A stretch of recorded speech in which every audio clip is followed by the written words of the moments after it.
ಆಗೋದಿಲ್ಲ, ಅದೆಲ್ಲ ನಮಗೆ ಗೊತ್ತಿರುವಂಥದ್ದೇ. ಆಗೋದಿಲ್ಲ ಕಾಂಗ್ರೆಸ್ ಮತ್ತು BJP ನಡುವೆ. ನೋಡಿ, ಭಾರತದಲ್ಲಿ ಹಿಂದೂ ಜನಸಂಖ್ಯೆ ಗಣನೀಯವಾಗಿ ಕುಸಿತ ಕಂಡಿದೆ. ಮುಸಲ್ಮಾನ, ಕ್ರೈಸ್ತ, ಬೌದ್ಧ, ಸಿಖ್ಖರ ಅಂದರೆ ಅಲ್ಪಸಂಖ್ಯಾತರ ಜನಸಂಖ್ಯೆ ಏರಿಕೆಯಾಗಿದೆ.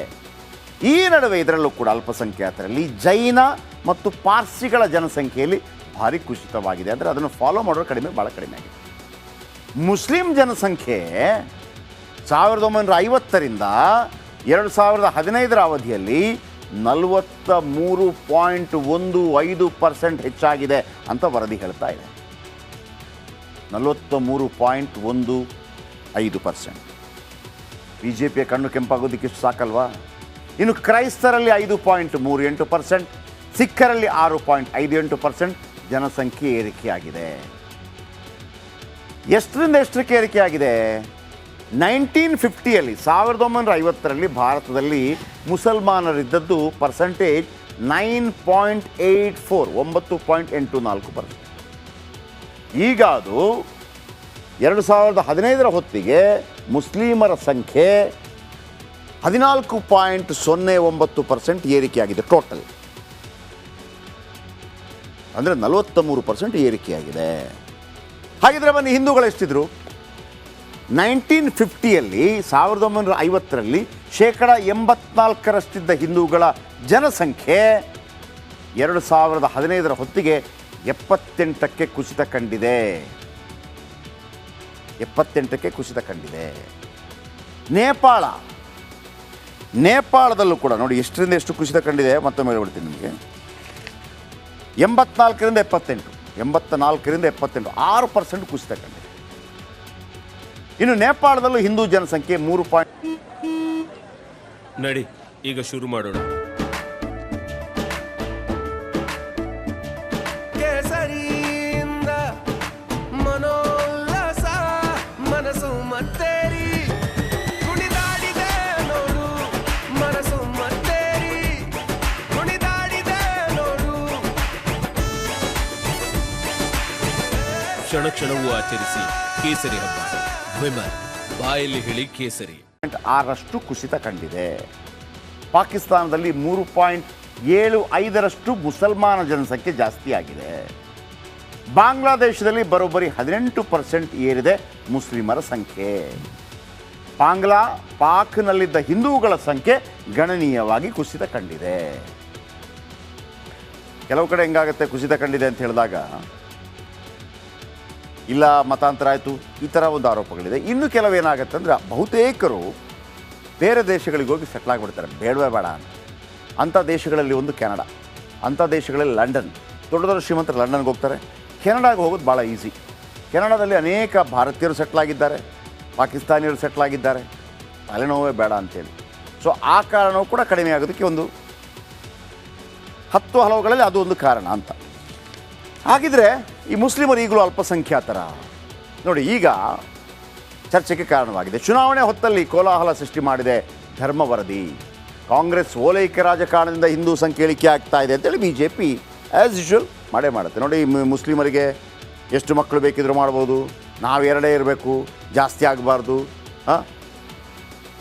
ಸೊ ಹಾಗಾಗಿ BJP ಬಂದರೆ ಏಕರೂಪ ನಾಗರಿಕ ಸಂಹಿತೆ ತರ್ತೀವಿ, ಆಗ ಎಲ್ರಿಗೂ ಒಂದೇ ಕಾನೂನು ಆಗಿದೆ. ಈಗೆಲ್ಲ ಮುಸ್ಲಿಮರ ಜನಸಂಖ್ಯೆ ಏರಿಕೆಯಾಗಿದೆ ಅಂತ BJP ಇದೀಗ ಶುರು ಮಾಡಿದೆ. ಬಾಂಗ್ಲಾ ಮುಸ್ಲಿಮರು ರೋಹಿಂಗ್ಯಾಗಳಿಗೆ ಭಾರತದಲ್ಲಿ ಆಶ್ರಯ ಕೊಡ್ತೀರಿ, ಹಾಗಾಗಿ ಜಾಸ್ತಿ ಆಗಿದೆ. ಕಾಂಗ್ರೆಸ್ ಅಧಿಕಾರಕ್ಕೆ ಬಂದರೆ ಹಿಂದೂಗಳೆಲ್ಲ ಮರೆಯಾಗ್ತಾರೆ ಅಂತೇಳಿ BJP ತನ್ನ ಟೀಕಾ ಪ್ರಹಾರ ಶುರು ಮಾಡಿದೆ. ಕಾಂಗ್ರೆಸ್ ವಿರುದ್ಧ ಸ್ಫೋಟಕ ಆರೋಪ ಮಾಡಿದೆ BJP. ಪಾಕಿಸ್ತಾನದಿಂದ ಕರ್ಕೊಂಬರ್ತೀರಿ, ರೋಹಿಂಗ್ಯಾದಿಂದ ಕರ್ಕೊಂಬರ್ತೀರಿ, ಅಫ್ಘಾನಿಸ್ತಾನದಿಂದ ಕರ್ಕೊಂಬರ್ತೀರಿ, ಬಾಂಗ್ಲಾದೇಶದಿಂದ ಕರ್ಕೊಂಬರ್ತೀರಿ, ಬಂದು ಇಲ್ಲಿ ಭಾರತೀಯರನ್ನಾಗಿ ಮಾಡ್ತೀರಿ, ಚುನಾವಣೆಗಾಗಿ ಯೂಸ್ ಮಾಡ್ಕೋತೀರಿ. ಈಗಲೂ ಮುಸ್ಲಿಂ ಮೀಸಲಾತಿ ಪರ ನಿಂತಿದೆ ಕೈ ನಾಯಕರು. ಅವ್ರು ಹೇಳ್ತಾರೆ ಈಗಲೂ ಮುಸ್ಲಿಮರಿಗೆ ಮೀಸಲಾತಿ ಕೊಡಬೇಕು ಅಂತ ನೀವು ಹೇಳ್ತಾ ಇದ್ರಿ. ಮನುಷ್ಯ ಲಾಲು ಪ್ರಸಾದ್ ಯಾದವ್ ಹೇಳಿದರು ಪೂರ್ಣ ಪ್ರಮಾಣದಲ್ಲಿ ಮೀಸಲಾತಿ ಕೊಡಬೇಕು ಅಂತೇಳಿ. ಇದನ್ನೇ ಪ್ರಧಾನಮಂತ್ರಿಗಳು ಹೇಳಿದರು. ರಾಹುಲ್ ಗಾಂಧಿ ಹೇಳಿದ್ದನ್ನು ಉಲ್ಲೇಖ ಮಾಡಿಕೊಂಡು ಏನು ನಮ್ಮ ಎಲ್ಲ ಸಂಪತ್ತನ್ನು ಮುಸ್ಲಿಮರಿಗೆ ಕೊಡ್ತಾರೆ ಅಂತೇಳಿ. ಮತ್ತೊಂದು ಕಡೆ ಮುಸ್ಲಿಮರು ಅಲ್ಪಸಂಖ್ಯಾತರು ಅಂತ ಇದೆ ಇಂಡಿ ಮೈತ್ರಿಕೂಟ. ಸಂಪೂರ್ಣ ಮೀಸಲಾತಿ ಮುಸ್ಲಿಮರಿಗೆ ಕೊಡಿ ಅಂತ ಲಾಲು ಪ್ರಸಾದ್ ಯಾದವ್ ಮೊನ್ನೆ ಅಷ್ಟೇ ಹೇಳಿದರು. ದೇಶದಲ್ಲಿ 4% ಮೀಸಲು ಮುಸ್ಲಿಮರಿಗೆ ನೀಡಿ ಅಂತ ಜಗನ್ ಮೋಹನ್ ರೆಡ್ಡಿ ತೆಲಂಗಾಣ ಮುಖ್ಯಮಂತ್ರಿ ಹೇಳ್ತಾ ಇದ್ದಾರೆ. ಆಂಧ್ರ ಪ್ರದೇಶ ಆಮೇಲೆ ಮುಸ್ಲಿಮರಿಗೆಂದೇ ಅನೇಕ ಯೋಜನೆಗಳನ್ನು ಕರ್ನಾಟಕ ಸರ್ಕಾರ ತಂದಿದೆ. ನಿಮಗೆ ಗೊತ್ತಿದೆ, ಅದರ ಬಗ್ಗೆ ಸ್ಥಳೀಯ BJP ಕೂಡ ಭಾಳ ದೊಡ್ಡ ಮಟ್ಟದಲ್ಲಿ ಪ್ರತಿಭಟನೆ ಮಾಡ್ತು. ಮುಸ್ಲಿಮರಲ್ಲ, ಈ ನಡುವೆ ಮುಸ್ಲಿಮರೆಲ್ಲ ಬಡವರು ಅಂತ ಮೋದಿಯ ಮಿತ್ರರಾಗಿರುವ TDPಯ ತೆಲುಗು ದೇಶಂ ಪಾರ್ಟಿಯ ಚಂದ್ರಬಾಬು ನಾಯ್ಡು ಕೂಡ ಹೇಳಿದ್ದಾರೆ. ಅವ್ರಿಗಲ್ಲಿ ಮುಸ್ಲಿಂ ಓಟ್ಸ್ ಇದೆ. ಸೊ ಇದೀಗ ಜಾತಿ ಹಿಂದೂಗಳ ಜನಸಂಖ್ಯೆ ಕಡಿಮೆ ಆಗಿದೆ, ಮುಸ್ಲಿಮರ ಜನಸಂಖ್ಯೆ ಜಾಸ್ತಿ ಆಗಿದೆ ಅನ್ನೋದು ಬಹುಶಃ ಮುಂದಿನ 4 ಹಂತದ ಚುನಾವಣೆಯ ದೊಡ್ಡ ಸುದ್ದಿ ಆಗಿರುತ್ತೆ. ಇಲ್ಲ, ಅದೆಲ್ಲ ನಮ್ಗೆ ಗೊತ್ತಿರುವಂಥದ್ದೇ. ಆಗೋದಲ್ಲಿ ಕಾಂಗ್ರೆಸ್ ಮತ್ತು BJP ನಡುವೆ ನೋಡಿ, ಭಾರತದಲ್ಲಿ ಹಿಂದೂ ಜನಸಂಖ್ಯೆ ಗಣನೀಯವಾಗಿ ಕುಸಿತ ಕಂಡಿದೆ. ಮುಸಲ್ಮಾನ, ಕ್ರೈಸ್ತ, ಬೌದ್ಧ, ಸಿಖ್ಖರ ಅಂದರೆ ಅಲ್ಪಸಂಖ್ಯಾತರ ಜನಸಂಖ್ಯೆ ಏರಿಕೆಯಾಗಿದೆ. ಈ ನಡುವೆ ಇದರಲ್ಲೂ ಕೂಡ ಅಲ್ಪಸಂಖ್ಯಾತರಲ್ಲಿ ಜೈನ ಮತ್ತು ಪಾರ್ಸಿಗಳ ಜನಸಂಖ್ಯೆಯಲ್ಲಿ ಭಾರಿ ಕುಸಿತವಾಗಿದೆ. ಅಂದರೆ ಅದನ್ನು ಫಾಲೋ ಮಾಡೋರು ಕಡಿಮೆ, ಭಾಳ ಕಡಿಮೆ ಆಗಿದೆ. ಮುಸ್ಲಿಂ ಜನಸಂಖ್ಯೆ 1950ರಿಂದ 2015ರ ಅವಧಿಯಲ್ಲಿ 43.15% ಹೆಚ್ಚಾಗಿದೆ ಅಂತ ವರದಿ ಹೇಳ್ತಾ ಇದೆ. 43.15%. BJPಯ ಕಣ್ಣು ಕೆಂಪಾಗೋದಕ್ಕೆ ಇಷ್ಟು ಸಾಕಲ್ವಾ? ಇನ್ನು ಕ್ರೈಸ್ತರಲ್ಲಿ 5.38%, ಸಿಖ್ಖರಲ್ಲಿ 6.58% ಜನಸಂಖ್ಯೆ ಏರಿಕೆಯಾಗಿದೆ. ಎಷ್ಟರಿಂದ ಎಷ್ಟಕ್ಕೆ ಏರಿಕೆಯಾಗಿದೆ? 1950ಯಲ್ಲಿ 1950ರಲ್ಲಿ ಭಾರತದಲ್ಲಿ ಮುಸಲ್ಮಾನರಿದ್ದದ್ದು ಪರ್ಸೆಂಟೇಜ್ 9.84, 9.84%. ಈಗ ಅದು 2015ರ ಹೊತ್ತಿಗೆ ಮುಸ್ಲಿಮರ ಸಂಖ್ಯೆ 14.09% ಏರಿಕೆಯಾಗಿದೆ. ಟೋಟಲ್ ಅಂದರೆ 43% ಏರಿಕೆಯಾಗಿದೆ. ಹಾಗಿದ್ರೆ ಬನ್ನಿ, ಹಿಂದೂಗಳು ಎಷ್ಟಿದ್ರು? 1950ಯಲ್ಲಿ 1950ರಲ್ಲಿ 84%ರಷ್ಟಿದ್ದ ಹಿಂದೂಗಳ ಜನಸಂಖ್ಯೆ 2015ರ ಹೊತ್ತಿಗೆ 78ಕ್ಕೆ ಕುಸಿತ ಕಂಡಿದೆ. 78ಕ್ಕೆ ಕುಸಿತ ಕಂಡಿದೆ. ನೇಪಾಳದಲ್ಲೂ ಕೂಡ ನೋಡಿ ಎಷ್ಟರಿಂದ ಎಷ್ಟು ಕುಸಿತ ಕಂಡಿದೆ. ಮತ್ತೊಮ್ಮೆ ಹೇಳ್ಬಿಡ್ತೀನಿ ನಿಮಗೆ. 84ರಿಂದ 78, 84ರಿಂದ 78, 6% ಕುಸಿತ ಕಂಡಿದೆ. ಇನ್ನು ನೇಪಾಳದಲ್ಲೂ ಹಿಂದೂ ಜನಸಂಖ್ಯೆ 3.6ರಷ್ಟು ಕುಸಿತ ಕಂಡಿದೆ. ಪಾಕಿಸ್ತಾನದಲ್ಲಿ 3.75ರಷ್ಟು ಮುಸಲ್ಮಾನ ಜನಸಂಖ್ಯೆ ಜಾಸ್ತಿ ಆಗಿದೆ. ಬಾಂಗ್ಲಾದೇಶದಲ್ಲಿ ಬರೋಬ್ಬರಿ 18% ಏರಿದೆ ಮುಸ್ಲಿಮರ ಸಂಖ್ಯೆ. ಪಾಕ್ನಲ್ಲಿದ್ದ ಹಿಂದೂಗಳ ಸಂಖ್ಯೆ ಗಣನೀಯವಾಗಿ ಕುಸಿತ ಕಂಡಿದೆ. ಕೆಲವು ಕಡೆ ಹೆಂಗಾಗುತ್ತೆ ಕುಸಿತ ಕಂಡಿದೆ ಅಂತ ಹೇಳಿದಾಗ, ಇಲ್ಲ ಮತಾಂತರ ಆಯಿತು, ಈ ಥರ ಒಂದು ಆರೋಪಗಳಿದೆ. ಇನ್ನು ಕೆಲವೇನಾಗುತ್ತೆ ಅಂದರೆ, ಬಹುತೇಕರು ಬೇರೆ ದೇಶಗಳಿಗೆ ಹೋಗಿ ಸೆಟ್ಲ್ ಆಗಿಬಿಡ್ತಾರೆ, ಬೇಡವೇ ಬೇಡ ಅಂತ. ಅಂಥ ದೇಶಗಳಲ್ಲಿ ಒಂದು ಕೆನಡಾ, ಅಂಥ ದೇಶಗಳಲ್ಲಿ ಲಂಡನ್. ದೊಡ್ಡ ದೊಡ್ಡ ಶ್ರೀಮಂತರು ಲಂಡನ್ಗೆ ಹೋಗ್ತಾರೆ. ಕೆನಡಾಗೆ ಹೋಗೋದು ಭಾಳ ಈಸಿ. ಕೆನಡಾದಲ್ಲಿ ಅನೇಕ ಭಾರತೀಯರು ಸೆಟ್ಲ್ ಆಗಿದ್ದಾರೆ, ಪಾಕಿಸ್ತಾನಿಯರು ಸೆಟ್ಲ್ ಆಗಿದ್ದಾರೆ, ತಲೆನೋವೇ ಬೇಡ ಅಂತೇಳಿ. ಸೊ ಆ ಕಾರಣವೂ ಕೂಡ ಕಡಿಮೆ ಆಗೋದಕ್ಕೆ ಒಂದು 10 ಹಲವುಗಳಲ್ಲಿ ಅದು ಒಂದು ಕಾರಣ ಅಂತ. ಹಾಗಿದ್ರೆ ಈ ಮುಸ್ಲಿಮರು ಈಗಲೂ ಅಲ್ಪಸಂಖ್ಯಾತರ ನೋಡಿ, ಈಗ ಚರ್ಚೆಗೆ ಕಾರಣವಾಗಿದೆ. ಚುನಾವಣೆ ಹೊತ್ತಲ್ಲಿ ಕೋಲಾಹಲ ಸೃಷ್ಟಿ ಮಾಡಿದೆ ಧರ್ಮ ವರದಿ.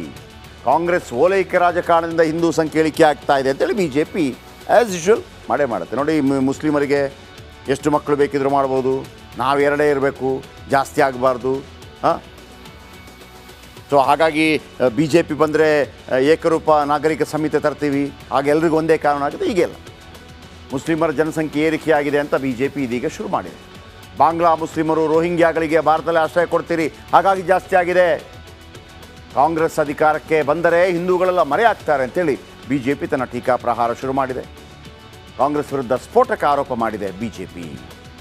ಪಾಕಿಸ್ತಾನದಿಂದ ಕರ್ಕೊಂಬರ್ತೀರಿ, ರೋಹಿಂಗ್ಯಾದಿಂದ ಕರ್ಕೊಂಬರ್ತೀರಿ, ಅಫ್ಘಾನಿಸ್ತಾನದಿಂದ ಕರ್ಕೊಂಬರ್ತೀರಿ, ಬಾಂಗ್ಲಾದೇಶದಿಂದ ಕರ್ಕೊಂಬರ್ತೀರಿ, ಬಂದು ಇಲ್ಲಿ ಭಾರತೀಯರನ್ನಾಗಿ ಮಾಡ್ತೀರಿ, ಚುನಾವಣೆಗಾಗಿ ಯೂಸ್ ಮಾಡ್ಕೋತೀರಿ.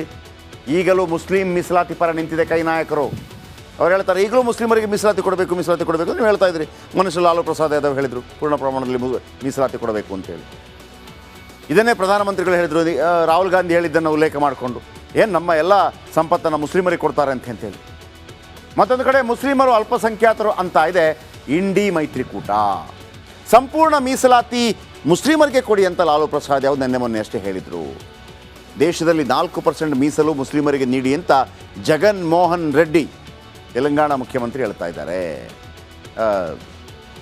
ಆಂಧ್ರ ಪ್ರದೇಶ.